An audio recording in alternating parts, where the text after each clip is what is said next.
আজ থেকে প্রায় ৪৩০০ বছর আগে খ্রিস্টপূর্ব ২৩৩৪ সালে গড়ে উঠেছিল বিশ্বের প্রথম সাম্রাজ্য আকাডিয়ান সাম্রাজ্য। এই সাম্রাজ্য ছিল বর্তমান ইরাকের মেসোপটেমিয়া অঞ্চলে। এখানেই গড়ে উঠেছিল প্রথম শহরগুলো, যেমন উরুক ও কিশ। এর প্রতিষ্ঠাতা ছিলেন সারগন দ্য গ্রেট।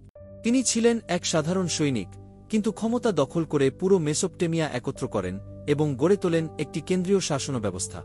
আকাডিয়ান সাম্রাজ্য ছিল রাজনৈতিক, সামরিক ও সাংস্কৃতিক দিক থেকে একটি বিরাট সাফল্য।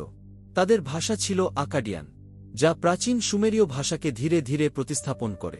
এই সাম্রাজ্য প্রায় ১৫০ বছর টিকেছিল। এরপর আবহাওয়ার পরিবর্তন, খরা ও বিদ্রোহের কারণে এটি ধ্বংস হয়ে যায়। তবে সারগনের নাম থেকে যায় ইতিহাসে, কারণ তিনি ছিলেন ইতিহাসের প্রথম সাম্রাজ্যের প্রথম সম্রাট।